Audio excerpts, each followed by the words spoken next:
Beautiful in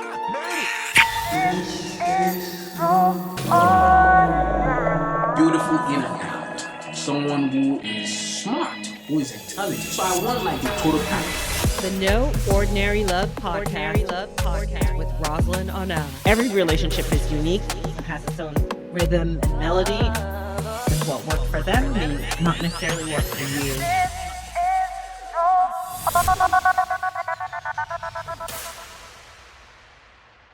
Welcome, everyone. Another week here on the podcast. Always so excited for this conversation. It was such a lovely day today in the Washington, D.C. area. Spring is definitely about to be sprung, so I'm very excited about that. I'm here with a very, very lovely old friend. I don't even know how to describe my relationship with this woman, but it's so amazing to have Nina Everflow on the show with me today. We go way, way back, and I'm going to let Nina introduce herself. Share a few things about who she is, the amazing person she is. Oh, thank you. Thank you. It feels like such a joy to be here and to talk about everything, love and juiciness, and how we deserve all of it. And yes, maybe we'll get into some of the journeying that we've been able to witness of each other. Absolutely. Known each other so long. Yeah, it's probably been over 20 years now. Yeah. Absolutely. Yeah. So go ahead. Well, I would just say, like, as far as intro goes, I like to say that I'm a activist for joy. I feel like joy is just the central calling of my life in these now times, right? When the world is giving us so much reason to not center or even seek out joy. I am all about the just being of it, bringing it to the spaces that I'm in and offering it as, in some ways as like a prayer to let me be that contribution, because the energy of that is just like so desperately needed. And it just feels good. It feels good to center joy. It feels good to create opportunities and experiences in my day job for leaders to embrace joy in their relationships with other people that they're trying to inspire and get innovative ideas in their organizations. And I do that, in designing programming and strategizing about effectiveness of organizations. So that's all about how we can spruce up the joy so that people are motivated and eager to work. And then certainly in my coaching, it also is about the joy. And that's what I love about this topic in particular. It's just like when we have our rootedness in joy, then we get to simmer in the deliciousness of life, and life in partnership, life in self-love, life in feeling like a child of the universe and just totally connected and engaged and alive. So I'm going to go with that as an intro for today, and we can get to some of the boring stuff later if you want to, but that's really what it's all about. Wow. That's so powerful. You offer joy as a prayer. I think that's what you said. I definitely want to understand more about that, but let's kind of like paint the picture for the audience that doesn't know you as well as I have got to know you. Kind of, how did you get to where you are right now in your career? And what are some of the pivotal points that kind of brought you to where you are right now? I would say I had multiple moments of burning down everything that I thought about myself and starting again. And there are really two pivotal times where this happened. First was definitely from that career perspective. I was studying, this was undergraduate, I was studying to take the LSAT because I was committed to becoming an attorney and then going, into international affairs and becoming an ambassador and saving the world. That was the whole track I was on. And I remember like literally in the, I had a full day of LSAT prep ahead of me. So I got up early to go take a run on campus. And as I was running, and like, not even like, I'm not like a hardcore runner. This was a light little jog in a nice sunny day. Like, no, we're strolling. I'm a stroller too. I know that life. No, but anyway, we were moving and I had a blackout experience in the middle of this jog.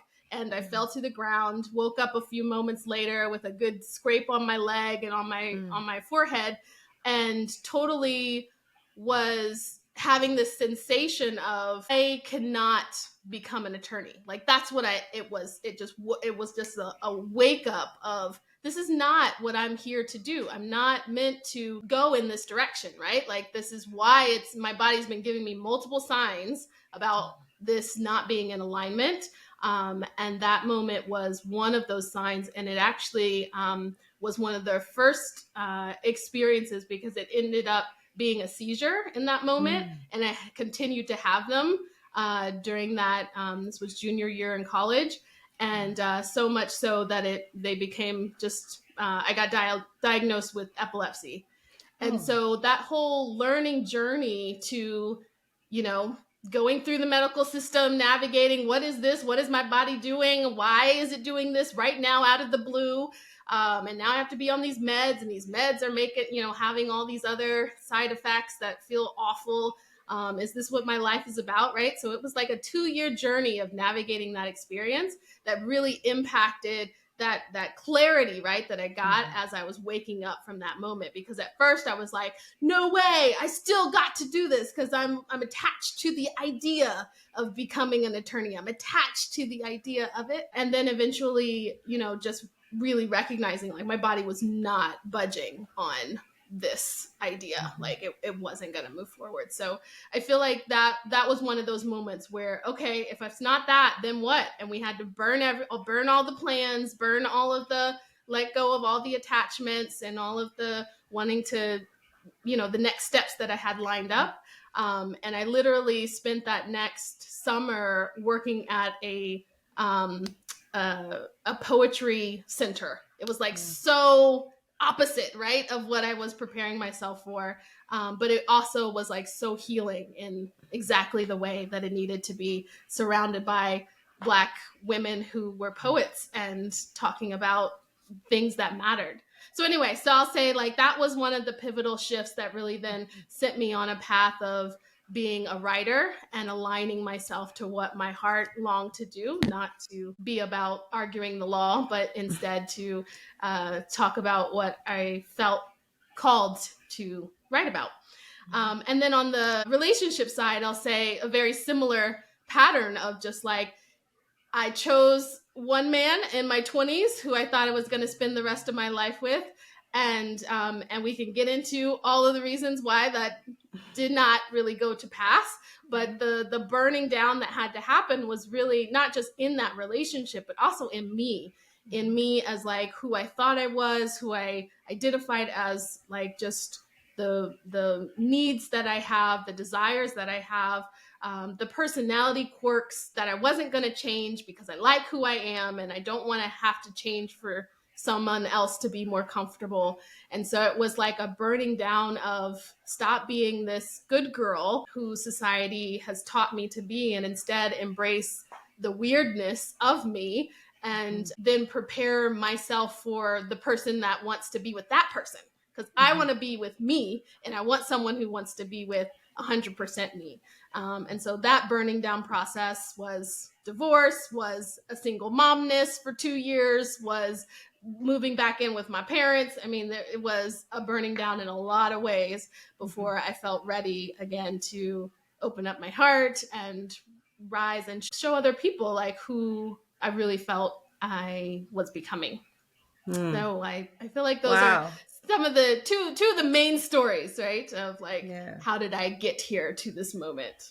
Those are such pivotal moments in career and in relationship. Who are you now because of those experiences that you were not before? I'm more honest. I'm more honest with myself. Absolutely more honest with myself. And I think about how often I used to lie to myself, like on a daily, like, oh, I feel fine, right? Like I'm fine. Even that statement, when I very much was not physically, emotionally, psychologically fine. And I think about who I am now is I claim what I need. And so it feels like there's this honesty of like recognizing this is what I need. And then there's the courage about telling the world around me, I deserve to have my needs met. So this is how things need to get renegotiated so that I can get what I need. And just in very, very simple things, you know, even about rest. I think we had talked a little bit about Trisha Hersey's book, Rest is Resistance. And her ministry, literally her ministry is about napping, about returning people back to themselves through rest.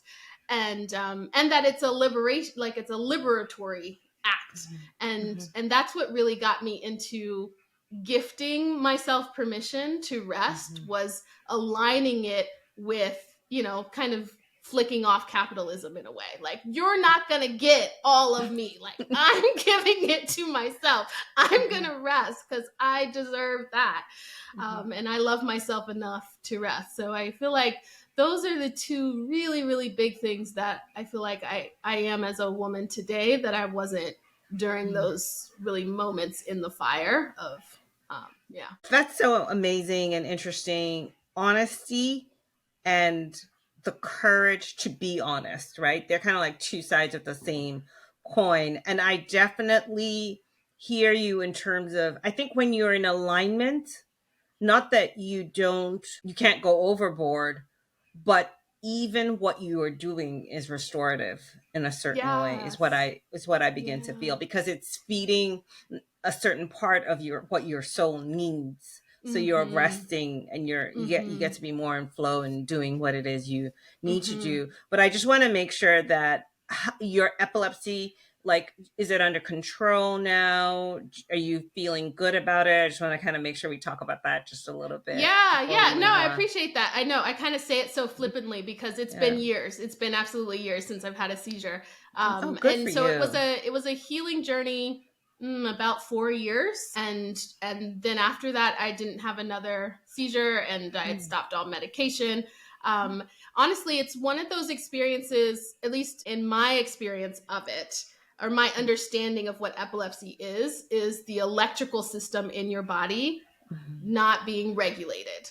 And so during that time of healing, I found new activities and exercises to regulate my nervous system, my electrical system, and became really, really sensitive to the people, machinery, activities that would spike me off, right? And so I then had to create new boundaries for my whole lifestyle about, I can't live near that place because it's too irritating. Like, it brings up all kinds of stuff.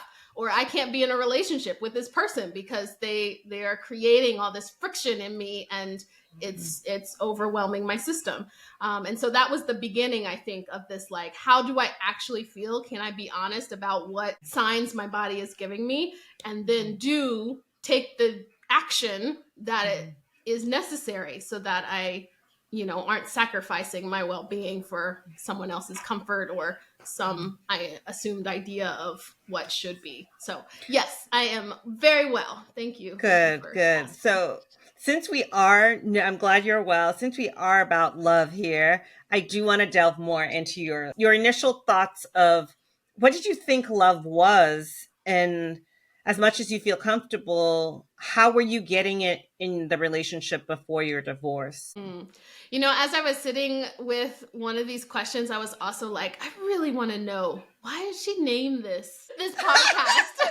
What is ordinary? Like, what does that even mean? So I really want to know your answer to this question as well, because it feels really like there's a backstory there. Sure.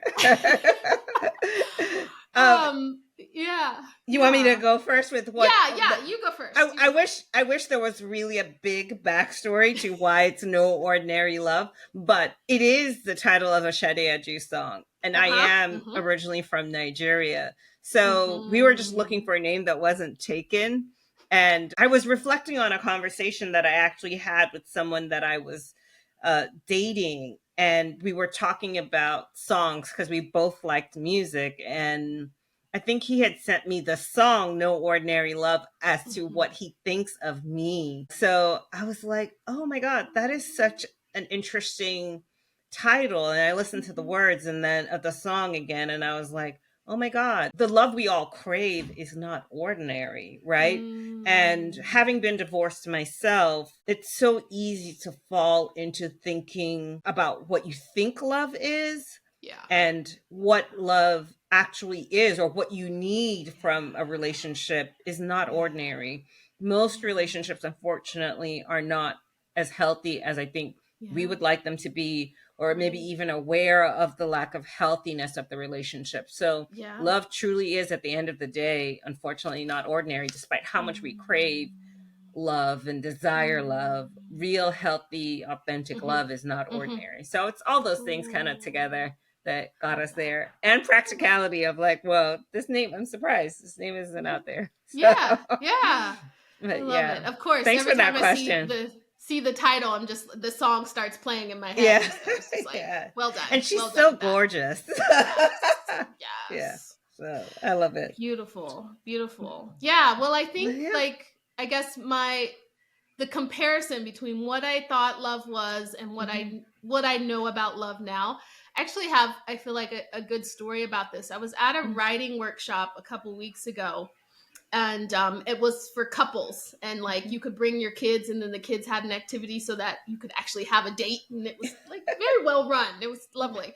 And so there was this I think the prompt was kind of like around poetry, and so we could really talk about anything. This young Black woman who was there with her husband wrote a poem that she was like one of the like very eager to then share with the whole group.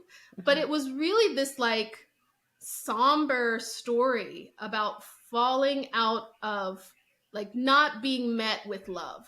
And the way that she was describing love in that poem was she kept using the phrase, that teenage spark. My teenage spark is missing. Where did the teenage spark go? And it just was just like, you know, like the teenager in me could really get with that. Like, yeah, I remember that moment where you like, ooh, I love this person. I'm attracted. I'm engaged. I want to connect more deeply with that person. But like you were saying in your description of ordinary, it at the teenage level, right? It feels so immature love. It feels so superficial, like that even concept of it has some kind of hormonal reaction in you, right? Like as if that is the definition of its presence is just like your adrenaline rush. It's like the beginning of love. It sounds like what I think any love is almost has that kind of the newness of love that we all kind of crave. Absolutely. Absolutely. Yeah. So it's definitely the romance. I'm not dogging it, right? Or the physical attraction or even pleasure. Need all of that. But I feel like I was processing it with my husband on the drive back home, because it was just like, I felt so sad for her. Like she was wanting that, and now she's a grown ass woman, and yet she's still feeling like she doesn't have love because she's defining it in this very small way.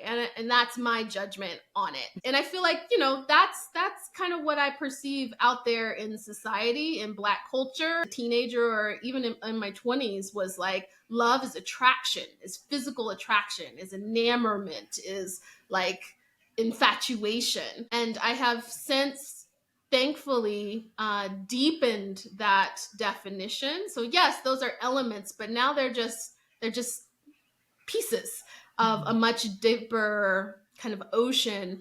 And I feel I love Bell Hook's definition of love as an action and never simply a feeling. So love is embodiment of, you know, taking a behavior, of taking making a change. And for me, it feels like a spiritual embodiment of the divine. Like it has a multi-level sensation, that it's not just physical, it's not just emotional or psychological. It's also, it touches something that, you know, that we can't even barely articulate. And that the deepest kind of love with the divine, to be able to share that with another human being in prayer, in meditation, in orgasming together, in having deep, openly vulnerable conversations, and sharing like your deepest fears with another person, and being met and seen and witnessed. Like those are all like really active love kind of being displayed. And so for me, it's like it just like sits in that space of like admiration and like vulnerability, right? Because you just really care and respect this other human, and you really want them to know and care about who you really are too. So that's a really long-winded definition. No, of it's love, great. but It's that's so the problem with it. I think love is, it's not ordinary, and it's so complicated, yet it's so simple. But I think what I really liked about what you said is they see you for who you are, and they meet you where you are. Because that is so hard, because you have to be able to let go of who you imagined this person to be. Absolutely. And see who they are. And not necessarily that you have to accept everything that they're doing, but you can see it, and you can respect who they are. I just recall like being in a relationship with someone whom I had grown to not respect, and just that allowed me to understand how I cannot be in a relationship with someone whom I have lost respect for. It just will not work. And I can't hold that space. I think it's so important for me to have that constant curiosity, respect, admiration, like you spoke to about your partner, because that's what allows you to hold the parts of them that you do not necessarily like. Oh, yes. Because I think part of loving someone is recognizing the parts of them you don't like, and being like, okay, this is who you are, and figuring out how you can still exist with those parts that you don't like in a respectful way. And not tear the person down for that. I love what you said earlier too about like the maturity that this takes, and that's why it's also not ordinary, because our culture doesn't really give a lot of space or training around how to be mature with love, and how to honor the maturity required to be in a healthy dynamic with love, because our culture is addicted to drama. I mean that's just what we all are, on some, maybe not all of us, but I certainly was, am maybe in some areas, still attached to like dramatic events.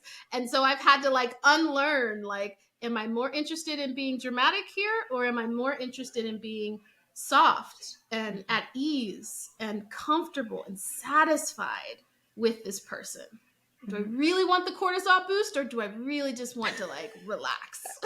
Every once in a while, it's good to get that lick back. But I won't know. That's why I can't say I'm over it. But having said that, I think one of the things I always say is like, we don't have good psychosocial education in this country, because it really should be taught, along with how to balance your checkbook. Not that we have checkbooks anymore, but just finances, and how, we don't teach the skills you actually need to be in relationship with someone else. So people stay and get infatuated with that part of the relationship that is just the newness of it, when everyone's at their best behavior, and it's easy. When you have to hold space and be mature and like speak intentionally, people no longer tend to be interested in that. And that is where the love really begins. because you have to hold the space. Oh, but so, can we drop in that for a little bit? Yes, please drop in too. Like, what helped you almost embrace the desire to be like, I want to grow here, I want to mature here, I want to ripen here? Because right, like, you had all the signals from external being like, no you don't, like, just go with it, or stay mad at him. But you heard something different, and so I'm curious, like, what was that series of things? I want to speak very intentionally but carefully here, but I will say the breakdown of my marriage really caused me to be introspective, and just as things were not working, I was in a lot of therapy, and that really just, I didn't even know that there was another way to be in relationship. Right.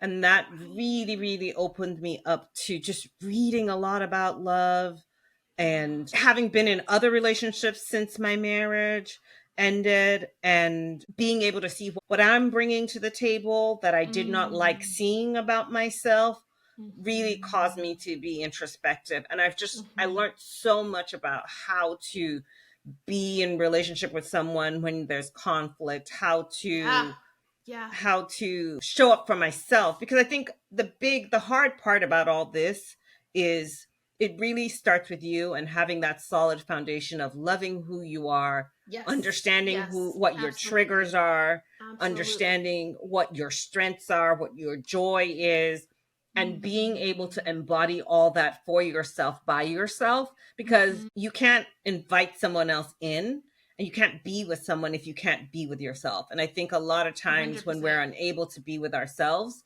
that's when we are looking for someone else to provide joy for us. But when you can be with yourself and provide your own joy and provide all these things, what you're getting from your relationship is just extra. It's not like you will be fine regardless of whether you have this relationship or not. And I am in the best place in my life right now. I can definitely say that.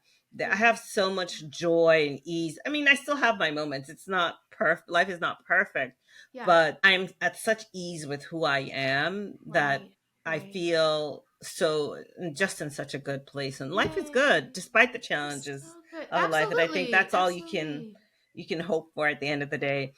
But final question before we pivot to the next segment, because we've gone way over. I'm not surprised. In what ways does your partner, now your husband, show you no ordinary love? I know you well enough to ask you this question. So. Ooh, that's a juicy one. In what ways does he show me? We were 2 years ago, we were in our own fire moment. Our marriage was in a fire moment. Wow. And I'm sorry to interject, but all marriages face fires. It's not the fire that is. There's nothing wrong with being in a moment of fire. Yes. In fact, lean into it. Yes. But I really hope you're leaning in with the right person. Yes. It is possible to lean in with the wrong person. But absolutely. Go ahead. Absolutely. Yes. And get you a support team, right? Yes. Like this couples therapy, the books, the courses, whatever it is, your thing. But don't go in thinking, you need support. Because often in those moments, it's hard to see your own, bullshit. And you need to get called on it, like you said, to see yourself. And that's what partnership offers, is a mirror in a lot of ways. So I feel like the ways that he shows no ordinary love is through that I see you and I see you completely. And I'm going to tell you what I see, the good, bad, and the whole truth. And I also think that because we've had these conversations of what we feel like we're spiritually here to gift humanity in this lifetime, we can return back to that purpose often. Like, so when I forget what my purpose is about because I'm in a drama triangle, right? Or I've just like in a low mood that I'm just like, I can't get past how much weight I've put on, right? Like just something, so whatever it is. And he's able to be like, yes, but you chose this body at this time for this purpose. And so take a moment, do what you got tools to attend to, and then like step up, because that's the bigger reason we're here. So so his beautiful way of mirroring and in reminding, like literally reminding me of like why I'm here and why I'm here with him and our work that we're here to do together. Yeah, no, definitely a topic for another day, but every relationship needs its purpose that you have discussed and that you are aware and that you are working towards. And like, I love what you said about mirroring. Every relationship needs, like, your partner is your mirror, for better or for worse, right? Absolutely. They can mirror you towards your greater self, Yes. Or they can mirror you towards your demons. Yeah. So, Yeah.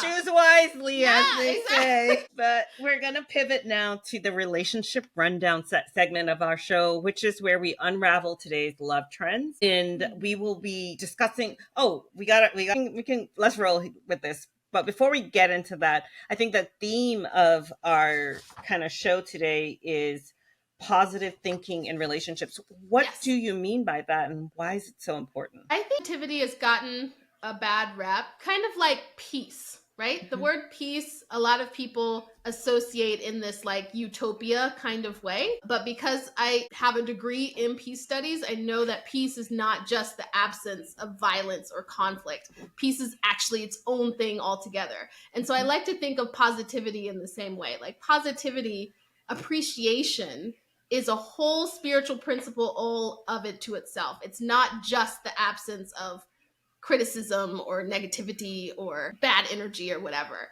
And appreciation is really the invitation about wholeness. And to be whole, right? Like every atom in our bodies is both positive and negative and neutral. Like you have to have all of the elements there to be a fully functioning human being. And so I feel like, it's really about appreciating, demonstrating gratitude for all of the elements that make this life so exciting. And that is really the contrast, that there is positive and there is negative. There is light, there is shadow. There is, the mirror that you get, the angel and the demon. Like we all are all of it. Mm-hmm. And to not shy away from trying to be one extreme. That's where I feel like the sickness, the imbalance, really the I don't know, just these like misalignments. Like we begin to think about these whole psyches of ourselves that aren't even true, because we're saying that you're not these elements of yourself, but you're the whole thing. And we are the whole thing. So I feel like the positivity in love is, my interpretation is, how can you have an appreciative lens towards love, and thus you are appreciating both, the holy both and, like all of it, because all of it is a contribution. Yeah, that's definitely hard. I was talking to my therapist, I'm huge on therapists, the other day, and talking about a relationship. It was just a friend of mine, actually, and she's like, well, it's all in how you take it. You could see this as a positive thing, or you can see it as a negative thing, and you don't know which it is yet. You don't have enough information to know what it is. So you get to decide which one you'll lean into till you get more information about what it is. So that was like very insightful. I mean, isn't that true of everything? It is definitely true. A cheeseburger could be a positive thing or a really negative thing, depending on the information that you have for that human, right? It could be cholesterol. It could be like a good treat. Absolutely. And even in relationships, like there can be really toxic relationships, but I also believe in the idea that, we are full sovereign beings with agency. And so if you are in a relationship that is really toxic and unhealthy, there is something you can still learn from that. Yes, go take care of yourself and remove yourself from it, but don't stay in the victimhood of like, I was there and taken advantage of, and I had no control over any of it, even now in my reflection upon, like, there's still something there that can be of positive contribution to you growing and moving forward and creating a new life for yourself. Are you familiar with the re-sensitize TikTok like 50-part, I don't know what to even call it, expose? Okay. It's this lady who she talked about this really toxic relationship that she was in on TikTok, and they're like 50 10-minute parts to it, so the whole thing is like almost 5 hours to listen to, and she calls it herself, this is the Olympics of red flags. But it just what is admirable, there's so much in that, there's so much to unpack if you really want to unpack it, but what is admirable about what she's doing with great vulnerability is that she is sharing how she missed all the red flags in this very, very toxic relationship. And I think that is a form of healing for her, not only just in the letting other people know to be aware of these red flags, but it's kind of excising her and getting it out of her system in some way, despite beautiful. All the backlash that she does receive. But that's the thing, when you put things out there, people are going to have their opinions and you kind of sign up for it. So, but But I feel like too, there's like this opportunity, right? About even the idea of like red flags, of like looking back and being able to assess, like, I should have known that. But even in the moment, like when, again, going back to like radical self-honesty, when I think back about the choices I made for in my first marriage, my body, my intuition, my sense gave me warning flags, and I intentionally went against them, right? Why do you think that is? Yeah, of like the epilepsy and the fall, and how I was just like, oh, I still have to be an attorney, so I'm still going to take this other class, right? Like I still made choices to go against what my sense said stop. And I feel like that, particularly for Black women, we need to return to trusting ourselves, because we have given our agency away to everybody else, right? Like to accredited institutions, to men, to politicians, to even entertainers. Like they know more about what is going on in our life, in our inner universe. And part of that is just like, you have to like go back to like, when you, at least what worked really for me was returning to some of my earliest memories. And what did I know when I was a child? What did I know about myself? What did I know about my relationship with the earth? What did I even know and assess about my parents that was actually spot on, right? Of just like observing them and being like, yeah, they got some stuff that they're kind of working out. And here's where I fit in, right? But it really is just like, how can we cultivate deeper trust in our own intuition, so that we can then not only see the red flags, but take that courageous action, right? To be like, oh, I need to deviate here. And you are not, girl, you are not out there on your own. I have definitely been the queen of see red flag, proceed ahead in direction of red flag. Do not abort mission. But you're right. It's that idea of, why are you not trusting your own instinct? What has happened to me that I think someone else's instinct is more important than mine, is better than mine. And it's definitely something that I have had to work through, you know, and still have to be very vigilant about continuing to stay grounded in who I am, and just take the steps that I need to be grounded in who I am. And the interesting thing is, even when you decide you want to move towards alignment, it's a process. And I'm still in the process of moving towards alignment. But we are, girl, we need to, let's stay on topic. Okay, the first video we have, no, you're good. The first video is the issue with making assumptions about your partner in relationship. Okay. About people, we make assumptions about men make assumptions about women that are not based in truth. They are based many times in folklore. They're based in shit of people who have told us this, who were in broken relationships, and it was their way of coping with the broken relationships. So they had to justify it. So when you justify it, it's my way of coping to deal with the relationship, the type of relationship that I'm in. So, like, someone once told me, advice is for listening, it's not for taking, because nobody knows this context of your situation but you. And no matter how well you explain it to someone, there are certain nuances that are remaining within you. So you just listen to what people have to say, and then you have to make the best decision for yourself based on all the information that you've had. And it's really important. It's something another guest had said, Falashare, you have to listen to people who will give you wise counsel. It's not just listening to the internet, to social media. Like, be really intentional about who you're listening to to get advice in your relationships. And I was like thinking more about assumptions and why do we make assumptions? And there could be a whole host of reasons, but I think sometimes we make assumptions because we're afraid to ask the difficult questions Yes. to really find out what is going on. The Mm-hmm. fantasy in our head is Mm-hmm. easier. Mm-hmm. Or sometimes we want to be right. So if we make an assumption, if we ask, then the person be like, oh, no, I didn't mean that. I meant this. And then you don't get the cortisol hit. You don't get to be right. I think it's really a curious one. But what do you think? How did the video strike you? Yeah, you know, I think I kind of lean back on like my experience as a DEI educator and facilitator and trainer. And so when we're talking and breaking down assumptions, we're really talking about unconscious bias.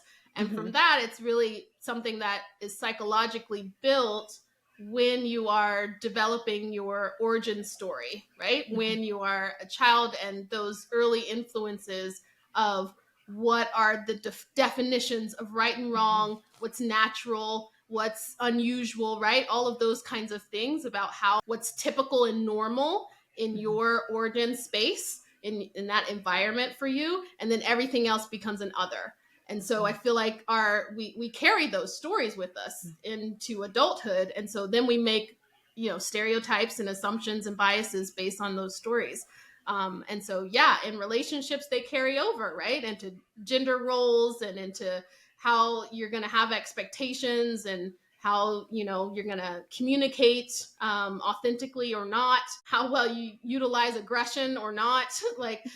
So you have all those kind of show up. So I think, it's part of adulting that I feel like doesn't get talked about as much as, learning how to balance your checkbook, but it is that essential element of like how to be in healthy adult relationships. And unpacking assumptions is one of those just basic foundational values. And, DEI has been attempting to educate in the corporate space about this for 40 years, and we're still doing the same kind of trainings because people are still at elementary stage in their So skill real set. quick, how do you avoid making assumptions in relationships? How do you unpack or catch yourself when you have that unconscious bias in your relationship?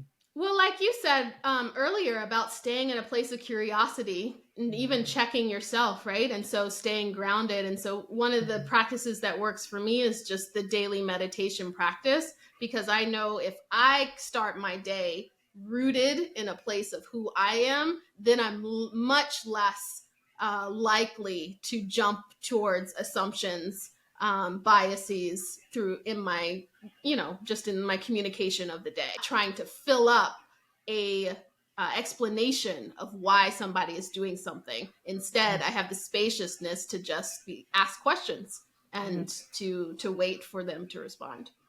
Yeah, it's so interesting. So today, one of my sisters had surgery. So I have a morning practice that I have very intentionally put together that gets me ready for my day. So I did do it, but I was super rushed. I wasn't as intentional as I usually am. Yeah. And I could see how my day proceeded to not be the best it could be because I was so frazzled. I was rushing from one thing to other. I'd be like, I don't have time for this. I don't have time for this. But that's kind of how I started my day. Yeah. So I could definitely relate with what you're saying about how important it is to be self-grounded and self-regulated for your relationship, for yourself, but also for yourself. Yeah. Yeah. I used to say that I started my meditation practice, almost like version 2.0 when I became a mom, because I needed to ground myself so that I wouldn't be reactionary towards these babies who didn't even know what they were doing. They were just being babies. But I was here like having all kinds of ridiculous reactions to them and letting my nervous system get all out of whack. And so it was just like, all right, we have to return back who I am. I'm not just a mom. I am a sovereign being myself, and I know how to manage this system. So let us attend to that so that I can serve in this beautiful role that I get to be a role model for these humans. Amazing. Okay, so the next video, addressing the unmet needs of your partner. Let's see what that is all about. These are cool. Psychologist, and here are 2 things you need to know about behavior. Number 1 is that behavior sits at the surface level. Underneath every behavior is an emotion. Underneath every emotion is an unmet need. In other words, our unmet needs give rise to our emotions, and our emotions give rise to our behavior. Number two is that we use behavior as a means to get our needs met. So instead of getting caught up in how did another person behave, how did I behave in that situation, take it one step deeper and get curious about what unmet needs, what emotions might be driving this behavior. And is there a slightly more effective way that you could use your behavior to communicate and get those unmet needs met? I'll let you go first. What are your thoughts on this? Yeah, I mean, I love that this is so like out there in the universe, right? Because I definitely remember a time where there was, YouTube videos were not talking about unmet needs and emotional behavior, which is really great. Yeah, I mean, again, it feels so much, in a lot of ways in my relationships, and really beyond even my primary, like my marriage, I'm listening for, like, my curiosity is really attuned to what the emotion or the need, right? And so there are a lot of even leadership development books now out there that are talking about, can you coach towards the need? So then that naturally influences different kinds of behaviors, because then when the need is met for, like, trust, for instance, right? If someone then trusts that their leader is actually going to support them, they will then rise to the occasion by themselves to motivate to do things differently. But if that isn't even met, then why should they behave or feel a different kind of way? And certainly in my marriage, I definitely have witnessed my own sense of feeling met, even in my pleasure space, not feeling met in my ability to express, like, I need pleasure to exist in this way. Like, I need you to do these things so that I can have this experience more often, and then being able to, but the need, I feel like, is not so much like I want to have an orgasm. The unmet need is the safety, to say what's most vulnerable, is the trust to say, like, that I trust that I won't get judged by him, like, that I'm deficient in some way or whatever. And so it's just like, yeah, can you have a conversation about your needs, please, with yourself too? Like, what am I needing here? And just, again, being honest, and then shifting the world around you so you can get your needs met. Well, like, there's so much juiciness here in the video and in what you said. First of all, we have to have you back, because we need to have, like, a whole, like, other session just about, like, orgasms and, like, women getting their needs met. So that's one. But I think what you said is so key. Listening and attuning yourself in your relationship to your partner's unmet needs. And if you're in a safe relationship, and like, this is such a running theme of my life right now, in, like, I no longer want to be in relationships where I feel manipulated or I feel unsafe. And I've been in relationships where I have felt so unsafe, emotionally unsafe. Like, it's less so physical unsafety, but emotional safety. Emotionally safe, yes. That allows you to be vulnerable, to discuss your unmet needs. I mean, it starts first, as with everything, with self, in, like, are you even honest? Like, back to what you said initially, are you even safe enough within who you are? Safe enough that you are not going to think you will crumble as an individual to be honest about what you really need. Right. Because only when are you safe enough about what you need will you then display emotions around what you need. Like, if you need, let's even make it basic, like, you're hungry and then you're displaying anger, and then you are getting short and aggressive with people as the behavior that people are seeing, but you haven't in any of that talked about your hunger. You've just been aggressive with people, right? But if you felt safe enough and that you wouldn't be judged for eating or wanting to eat, then you would be able to say, hey, I really, like, I'm hungry, I just want to eat something. Then I don't have to be angry. I can really get my needs met. It sounds simplistic in a way, but it's amazing how hard. It's hard so it is, hard, right? Because to right just be there, honest. you're naming a boundary. Like, I can't engage with you. I can't communicate in a way that's respectful to you and the respect I have for this relationship, because I need to eat. Like, I biologically need some nourishment. then I can attend to you, right? But even speaking that, owning it in ourselves and speaking it out loud, and not being afraid of judgment, right? Or again, like the way that we've internalized capitalism, that we're just supposed to always be on and always be delivering and always be of service to other people. But you cannot do that forever. Like it's just not possible. And so we have to learn how to navigate and communicate our needs. Yeah. So critical. And this should be the heart. Like I say, psychosocial education. We need that so badly. From grade school all the way up, because this is such a core skill to having a healthy relationship. The ability to express what you need to your partner without fear of who you are as a person. Okay, let's move on to the third video. This is actually a great juncture for this. Can positivity actually become toxic? Ooh, right.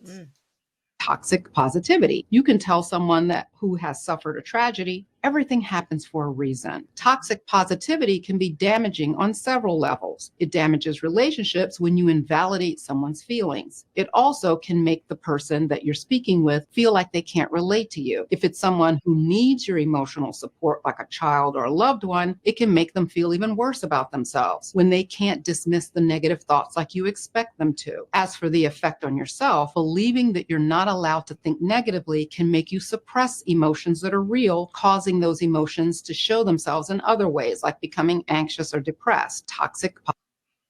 Oof. Yeah. Oof. All right, ma'am. All right. Well, she just named all the things. Woo. Yes, she did.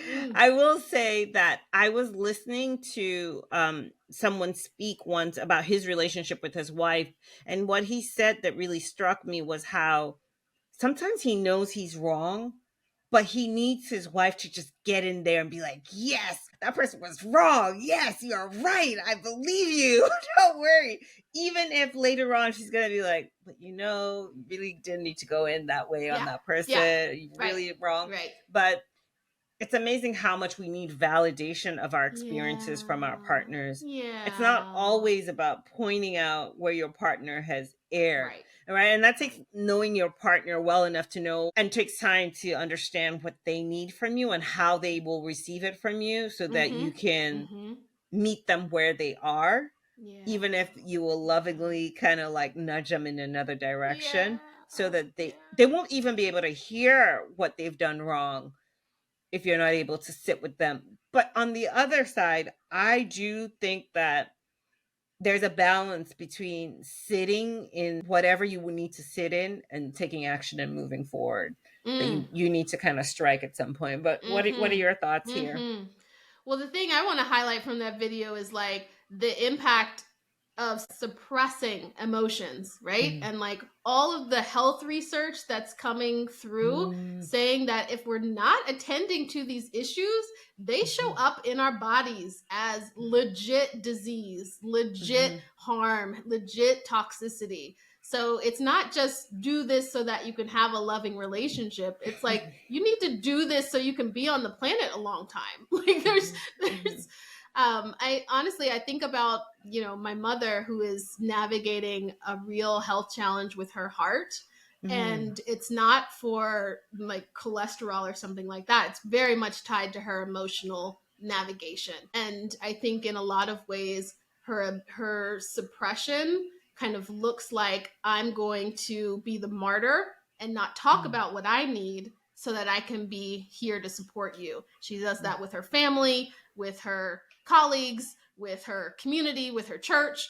And it's just like, you do that over 50, 60 years and the weight shows up in your body. And so we really have to see like the seriousness, I think, in what we're doing to ourselves when we don't attend to really understanding how these psycho-emotional systems operate. I think cholesterol is a great example, like a great practical example, right? Because it's having foods that create the cholesterol in your body.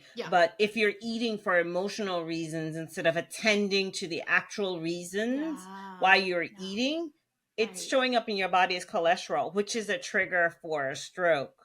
So like you are creating that system, even from something Mm-hmm. relatively Mhm. mundane as cholesterol, can be Mhm. tied to not expressing your emotions as Mhm. well. Mhm. So Yeah. it's so Right. critical.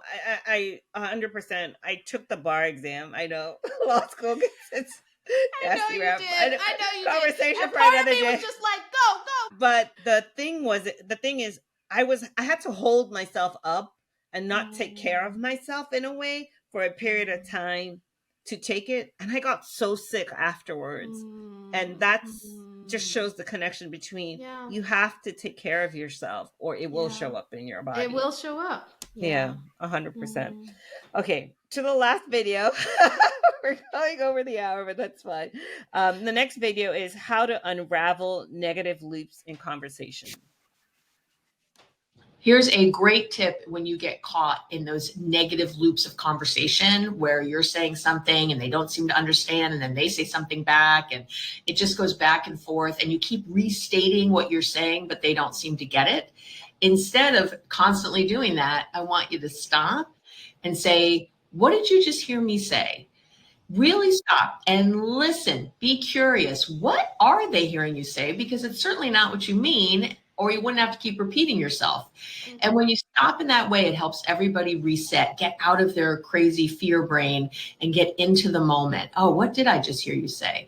And then you can ask, well, can I tell you what I really meant? Can we try that again? Can we start again?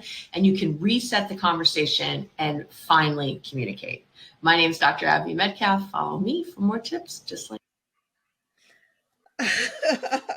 I've done a version of this. It's How'd it amazing. It's amazing what happens when you're mad. I've done it twice, not exactly like, but how she describes it, but a version of it where you repeat what the other person is saying. The first time I wasn't upset, but the second time when I was upset, I could barely Get it out. barely get out what they were saying because I kept like reframing it into what I wanted them to say. Yeah. Just so I could be right. But how did this land with you? Oh my gosh, this is actually a practice I've done for many years. And so when my husband and I first got together, he was not used to anyone asking him, well, this is what I hear you saying. And because I was so fluent in it, it came kind of natural to me. So even when he pointed, it's like, why are you even saying that? Like, don't you hear what I know you hear, like it became its own kind of thing. But for us, it's been really helpful, particularly when we talk about race, because my husband is white and I identify as Black.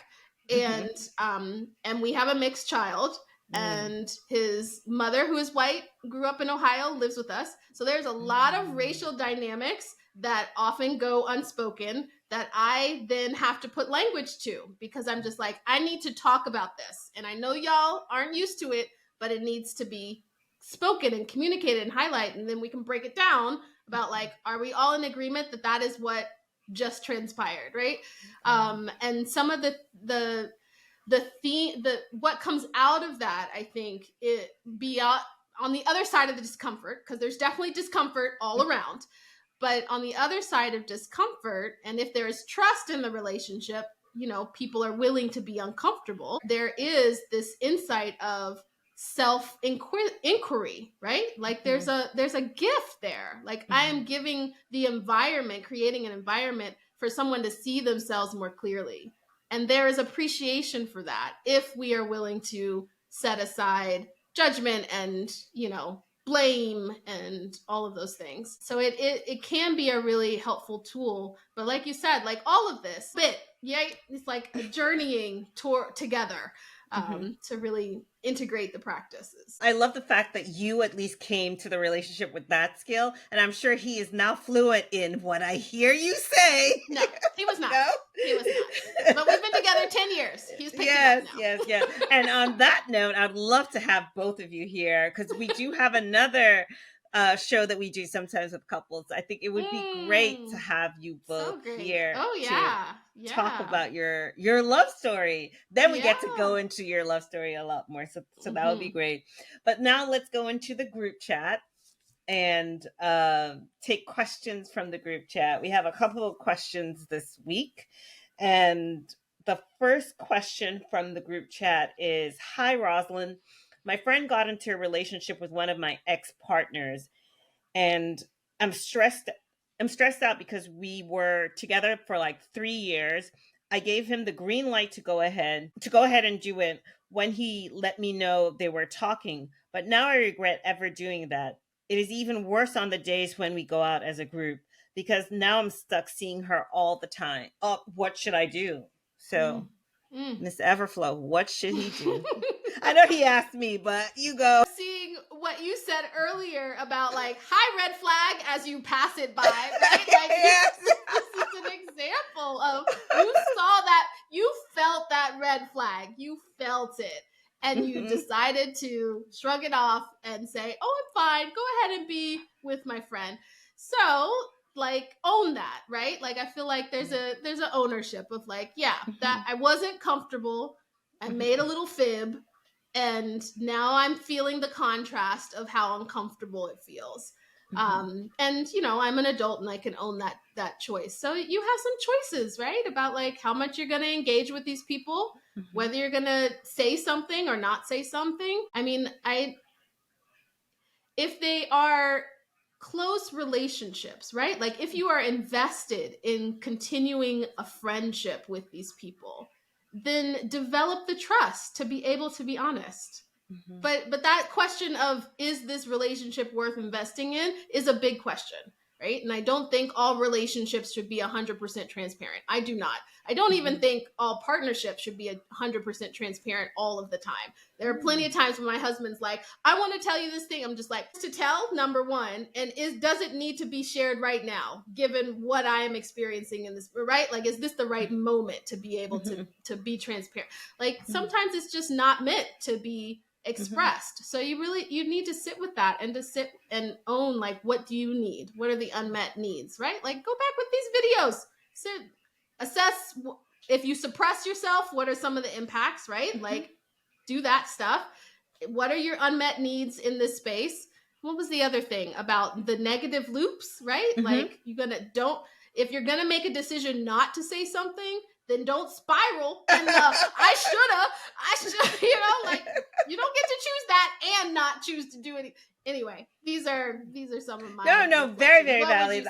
I love the fact that you said, first of all, own it.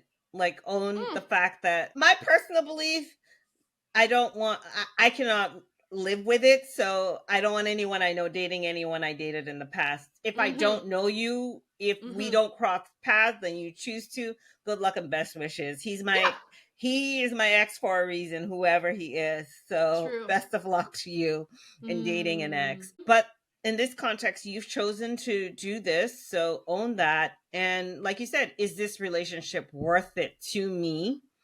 That I am going to say something or not. If you don't care about the relationship, then maybe the way in which you take care of yourself is you remove yourself from this friend group. Yeah, right. And that way you don't have to deal with it.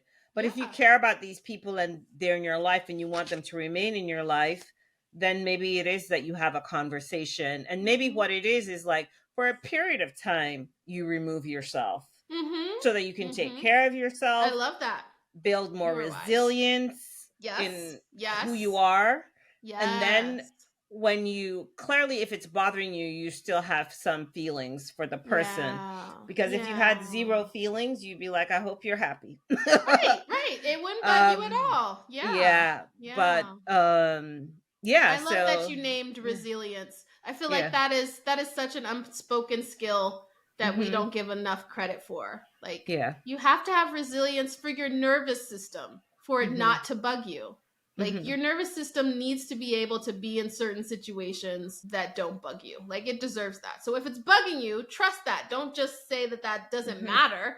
Use that as a sign, another red flag, to be like, I'm not ready for this situation, or I don't need to be here in this situation. 100%. The second question from the group chat.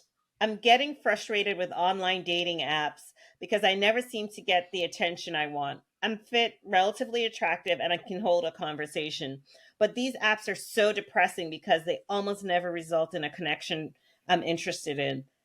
When I try to go out with and meet people, I get rejected constantly. Honestly, I feel like throwing in the towel, but I'm sure there has to be someone out there for me. Any words of motivation? There's definitely someone out there for you. Dating apps are like the worst because I think they have created a culture of like, I think I have a better option. I always think I have a better option. And I think we have a microwave society where we think that the right person is the perfect person, where we're just happy all the time. And it's far from it. A lot of the happiness and joy in relationships comes from overcoming things. I do think you need to be with someone with a base level of healthiness. Yes. Who understands basic self-reflection. They don't have to have all the tools. They don't have to be able to be like, I hear you saying on day one.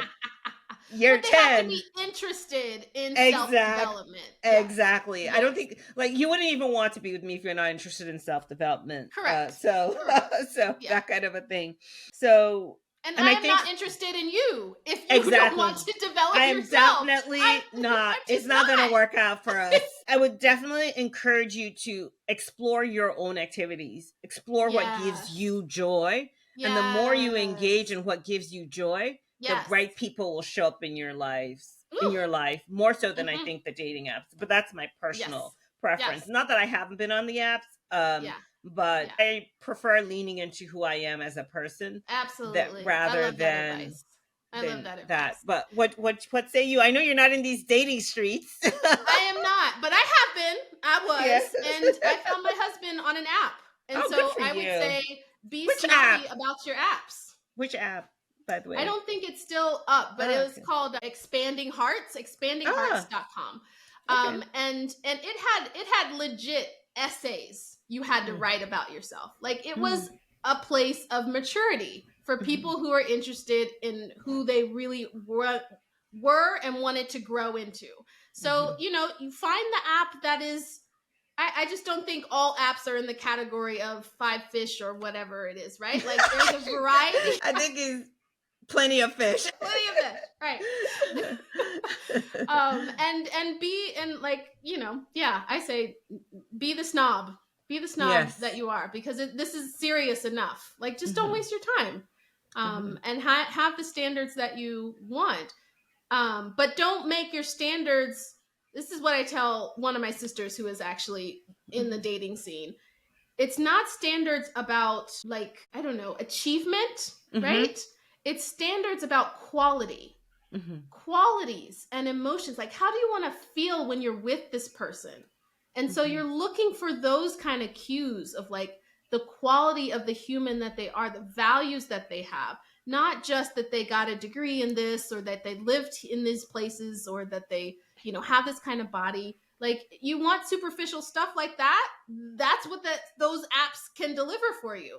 But if you really want to have someone who is of substance like you are of substance, you need to present and look for that and give less. I think let go of what the body shape looks like. Like I wasn't going out there in the dating apps looking for a white man.